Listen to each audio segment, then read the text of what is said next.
Hello guys, आज के इस पिता पहचान क्लासेस में मैं लेके आई हूँ किसलय भाग 3 class 10th NRB Bihar board, जो हमारे उर्दू के बच्चों का होता है। और ये मेन हिंदी में 8 की बुक है। ठीक है, तो आज मैं लेके आई हूँ पाठ 22 सुदामा चरित्र, जो इनका खंड काव्य है हमारे नरोत्तम दास जी का। और इसके जो कवि हैं नरोत्तम दास जी हैं, और यह एक कविता है। आपके पाठ में यह कविता के रूप में है।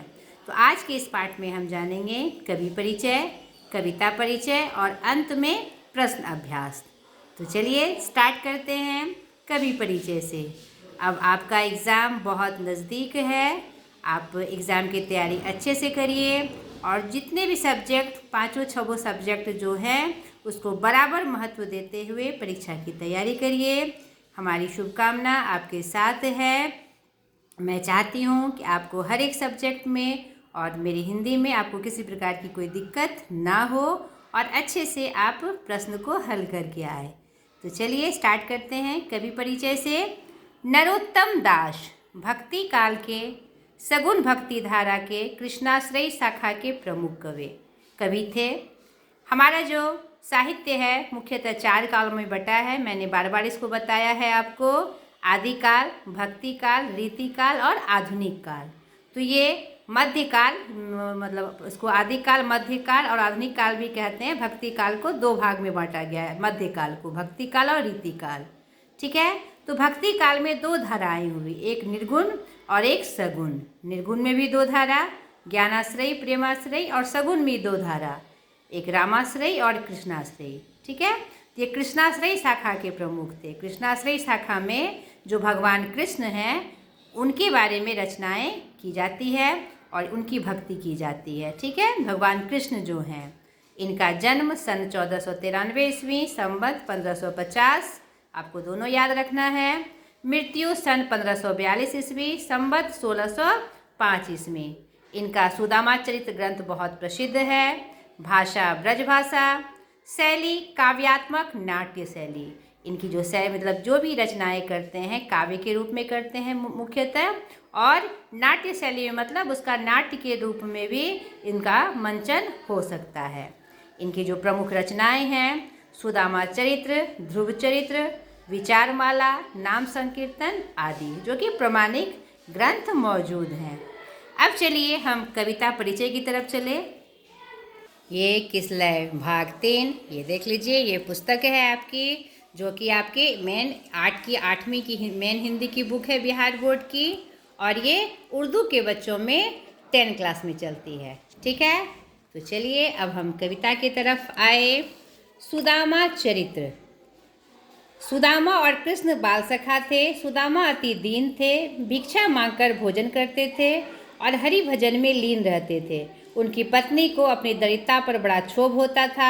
उन्होंने दरिद्रता दूर करने के लिए सुदामा को द्वारिकाधीश, जो द्वारिका के महाराजा थे, श्री कृष्ण के पास जाने को विवश कर दिया कि जाइए, आपके इतने बड़े मित्र हैं, तो मित्र क्या दुख में काम नहीं आएंगे। तो वो जाना नहीं चाहते थे, क्योंकि उन्हें अपने आत्मसम्मान की बहुत परवाह थी। ऐसा नहीं था कि उन्हें घमंड था, लेकिन वो ऐसा नहीं चाहते थे सुदामा जी कि श्री कृष्ण मेरी इस हालत को देखे। दोनों एकदम प्रिय मित्र थे।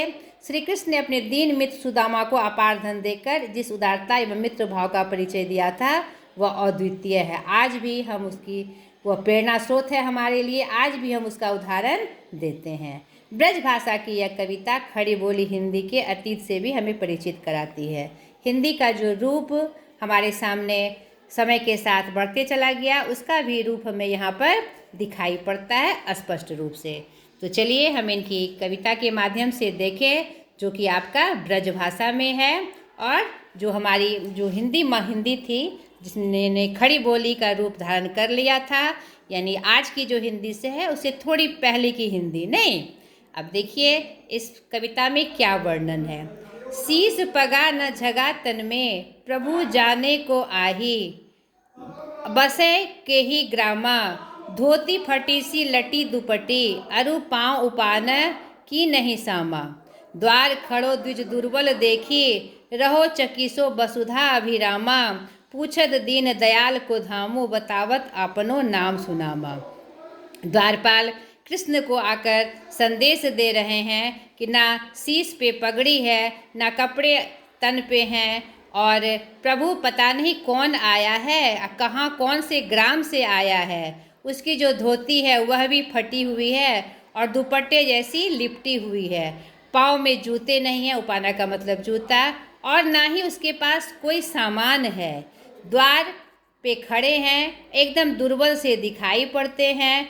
और रकी चकी सो वसुधा विरामा, ये लगातार क्या कहते हैं, इस आपकी वसुधा को देख रहे हैं एकदम चकित नज़रों से, और पूछ रहे हैं कि दीनदयाल का धाम कौन सा है, और अपना नाम सुदामा बताते हैं। जैसे ही ये द्वारपाल उनका नाम बोलते हैं, अब देखिए क्या परिस्थिति होती है। ये जो स्थिति है, ये सुदामा बहुत सालों बाद यहाँ उनके यहाँ मिलने आए हैं, द्वारिका मिलने आए हैं, ना चाहते हुए भी अपनी पत्नी के कहने पर। तो उनका वैभव देखकर वो चकित हो जाते हैं और उनसे शर्म लगती है कि मैं इस हालत में कृष्ण से कैसे मिलूँगा। ठीक है, आगे की पंक्तियाँ देखिए।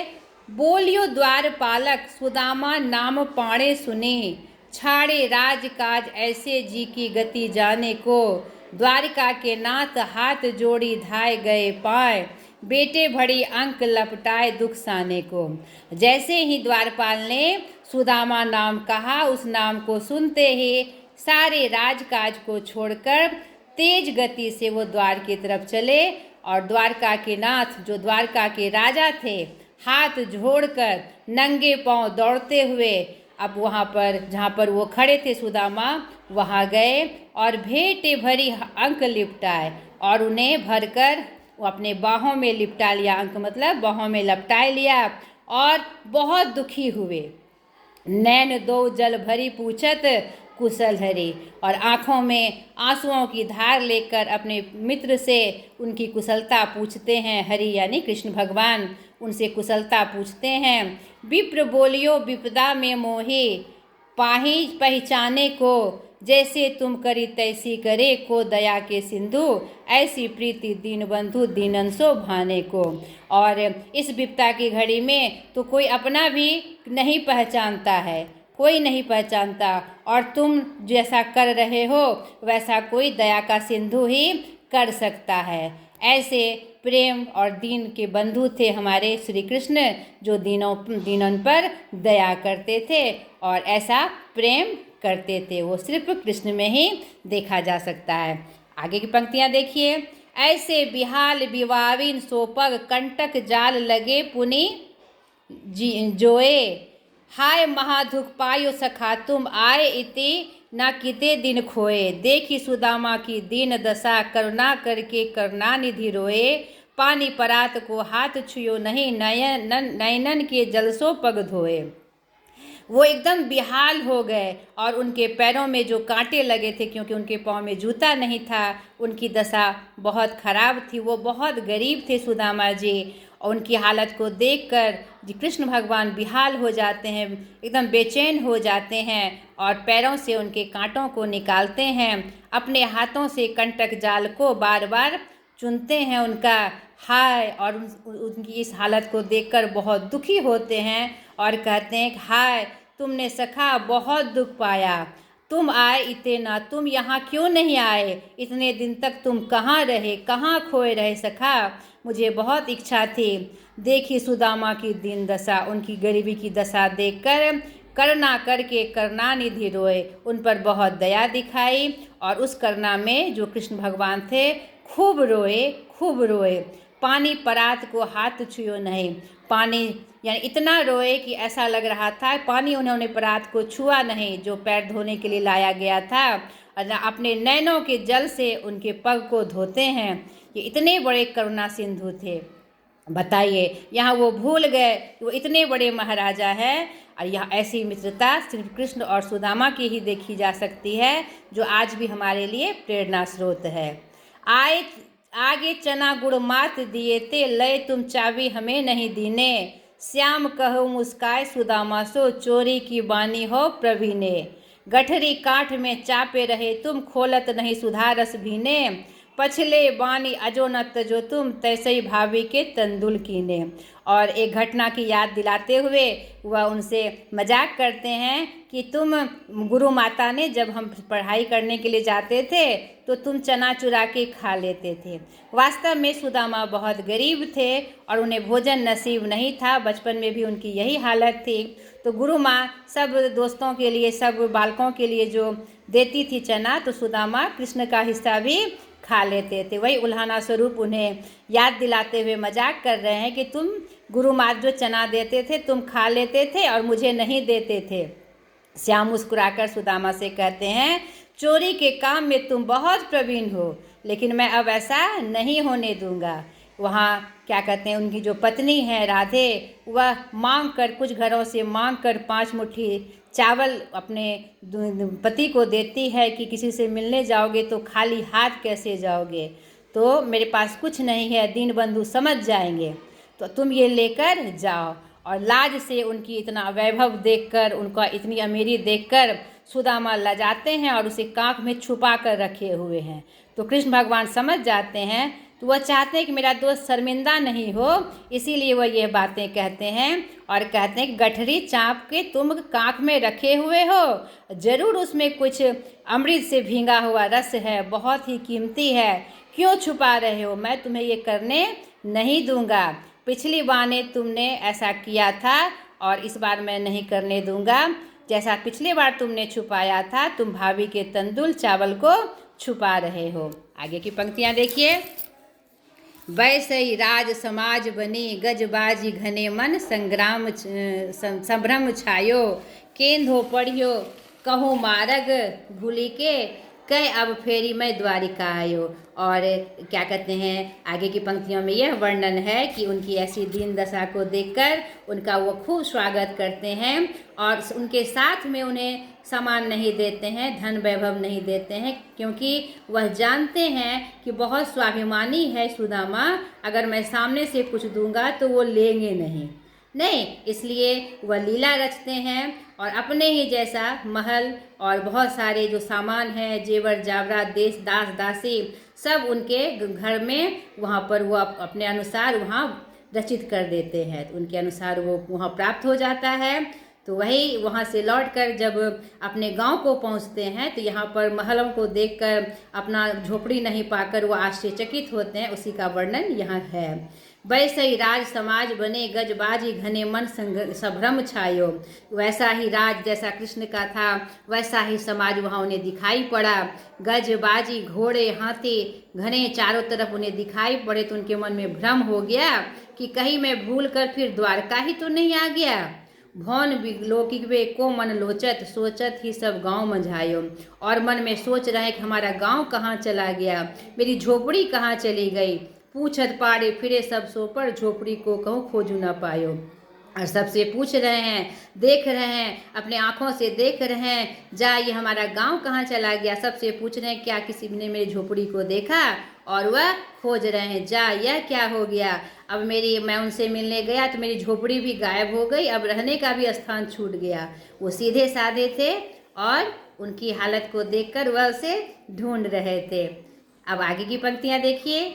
कई वह टूटी सी छानी होती कह कंचन के सब धाम सुहावत। कई पग में पन्ही न होती कह ले गजराजहु ठाड़ी महावत। जहाँ क्या कहते हैं, पैरों में जूतियाँ नहीं थी, पहनने के लिए कपड़े नहीं थे, कहाँ यह सोने का धाम सुहाना दे रहा था, शोभ रहा था। और जहाँ पग में जूते नहीं थे, कपड़े नहीं थे, कहाँ गज राजा बहावत लेकर खड़े हुए हैं। भूमि कठोर पे रात कटे, कहाँ कठोर भूमि पर रात कटती थी, कहाँ कोमल सेज पे नींद न आवत। यहाँ पर अपनी मनदशा का वर्णन कर रहे हैं सुदामा जी।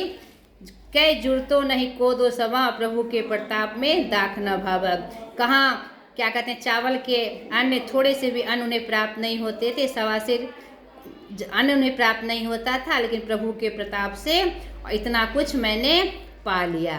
तो अंत में उनके गुणगान करते हुए, कृष्ण का गुणगान, कृष्ण और सुदामा की दोस्ती का गुणगान करते हुए कवि नरोत्तम दास जी कहते हैं, धन्य धन्य जदुवंश मणि धन्य है वो यदुवंशी हमारे कृष्ण जो मणि स्वरूप हैं, दीनन पे अनुकूल, जो दीनन पे अनुकूल है, दीनों पर दया करते हैं।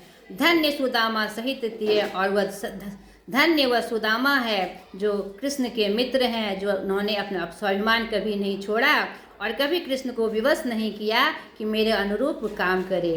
कहीं बरसही सुरफूल, और दोनों पे फूल बरसाने का वो काम करते हैं और उन्हें धन्य मानते हुए हर तरह से उनकी बड़ाई करते हैं। तो यह उनकी कविता की पंक्तियाँ थी और ये प्रसंग कि सुदामा का कृष्ण से भेंट करना और बिना सुदामा को शर्माए लजाए उन्हें धन वैभव से युक्त करना, यही इस कविता का प्रसंग था जो मैंने आपसे कहा।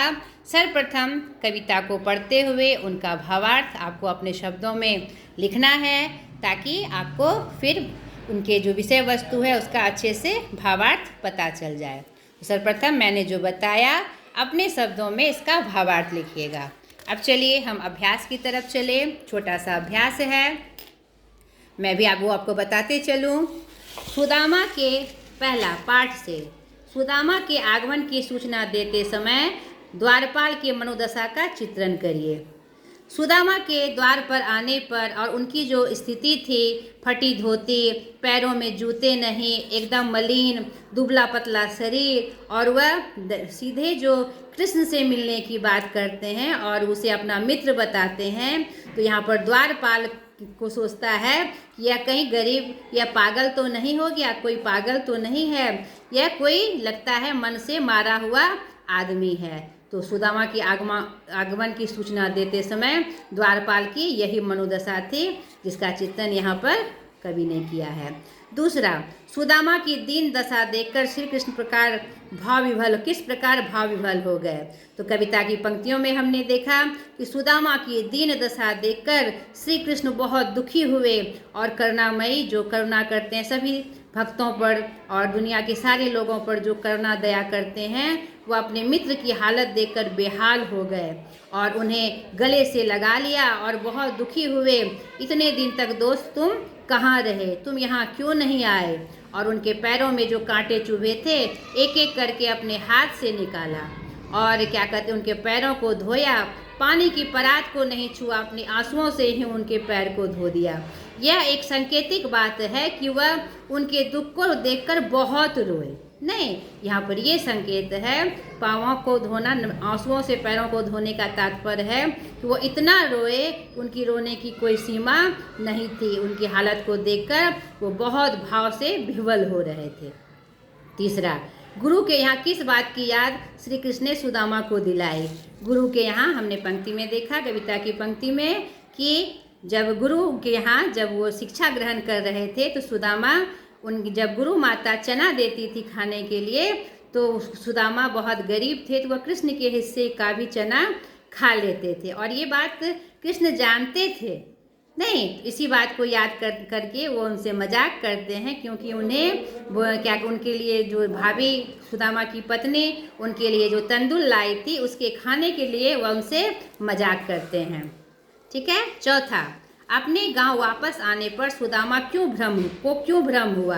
अपने गांव जब वापस आते हैं तो उनकी झोपड़ी उनके जगह पे नहीं मिलती, जो वहाँ पर एक महल मिलता है, चारों तरफ घोड़े हाथी से सजा, एरावत हाथी से सजा हुआ दरबार मिलता है, हर तरफ दास दासियाँ उनके पत्नी के गहने आभूषण पहने हुए, यानी हर तरह से उनका रूप बदला हुआ रहता है जैसे कि वो द्वारका ही पहुँच गए, इसीलिए उन्हें भ्रम होता है। पाठ से आगे श्री कृष्ण और सुदामा की मित्रता आज उदाहरण के रूप में क्यों प्रस्तुत की जाती है। श्री कृष्ण और सुदामा की मित्रता आज उदाहरण के रूप में इसलिए प्रस्तुत की जाती है, ऐसा दोस्त मिलना बहुत मुश्किल है। श्री कृष्ण कहाँ द्वारिका के राजा थे और सुदामा एक गरीब ब्राह्मण, लेकिन दोनों में इतनी मित्रता थी कि उनकी दशा को देखकर कृष्ण विह्वल हो गए और अपना सारा आधा राज 3 लोक का राज देने के लिए तैयार हो गए। एक राज्य जब देना चाहे थे तो रुक्मिणी ने उन्हें रोक लिया था। तो ऐसी मित्रता आज दिखाई नहीं पड़ती और यह एक प्रेरणा स्रोत है हमारे लिए, एक उदाहरण है, इसीलिए उनकी श्री कृष्ण और सुदामा की मित्रता आज उदाहरण के रूप में प्रस्तुत की जाती है। सुदामा को कुछ न देकर उसकी पत्नी को सीधे वैभव संपन्न करने का क्या औचित्य था। सुदामा को ना देकर उनकी पत्नी को सीधे धनवान करना, वैभव देने का औचित्य यह था वह, क्योंकि श्री कृष्ण जानते थे कि सुदामा बहुत स्वाभिमानी है। अगर सीधे इसे देंगे तो वह नहीं लेगा, और जिद करूँगा तो इसे लगेगा कि उसे गरीबी पर दया आ रही है। तो अपने क्या कहते हैं मित्र का वो अपमान नहीं करना चाहते थे, उनका स्वाभिमान नहीं तोड़ना चाहते थे, इसीलिए उनको ना देकर सीधे उनकी पत्नी को वैभव संपन्न किया। तीसरा, कविता के भावों को ध्यान में रखकर एक कहानी लिखिए। ये एक सुंदर कहानी बन सकती है, गहरी मित्रता या सच्ची मित्रता, ऐसा शीर्षक देकर आप बना सकते हैं कि गरीब और अमीर मित्र का के नाम से ये कहानी आप बना सकते हैं। आपका प्रिय मित्र यदि आपसे कोई वस्तु छुपाता है तो आप उसे किस तरह की उल्हाना देते हैं? जरूर ऐसा कुछ प्रसंग आपके साथ हुआ होगा, तो उसके बारे में देखिए। व्याकरण, निम्नलिखित शब्दों के मानक रूप लिखिए, यानी यह आपका खड़ी बोली में है, ब्रजभाषा में, आपको हिंदी में लिखना है। मानक रूप मतलब हिंदी का मानक रूप। मणि, मणि मतलब कीमती रत्न, मूर्धन्य न हो जाएगा आपका। शीश, सर। राजकाज विहाल, यानी राजकाज के रूप में जो विहाल होते हैं, व्यस्त होते हैं। दशा यानी दशा रूप, ठीक है। बामी यानी बाएं, बाएं मतलब हाथ के नीचे। मार्ग मतलब मार्ग, कुछ गतिविधि है जो आपको करने के लिए दिया गया है। श्री राम सुग्रीव मैत्री और दुर्योधन कर्ण मैत्री के बारे में भी पढ़िए और उन पर एक लघु लघु नाटिका तैयार करिए। श्री कृष्ण से मिलने के बाद सुदामा के गांव में परिवर्तन को अपने शब्दों में व्यक्त कीजिए। यहाँ मैंने पूरी व्याख्या इसकी कर दी। आपको जो ये गतिविधि दिया गया है उसे जरूर करिए, इससे इसके बारे में आपको अच्छा लगेगा और नई बातें पता चलेगी। तो ये आपका अभ्यास भी यहीं समाप्त हो गया। आशा करती हूँ आपको पसंद आया होगा और मैं आपके लिए सहायक हुई होंगी। आज तक के लिए इतना ही, बाय। अगली वीडियो में फिर एक नए पार्ट के साथ मैं हाजिर हो जाऊँगी। बाय।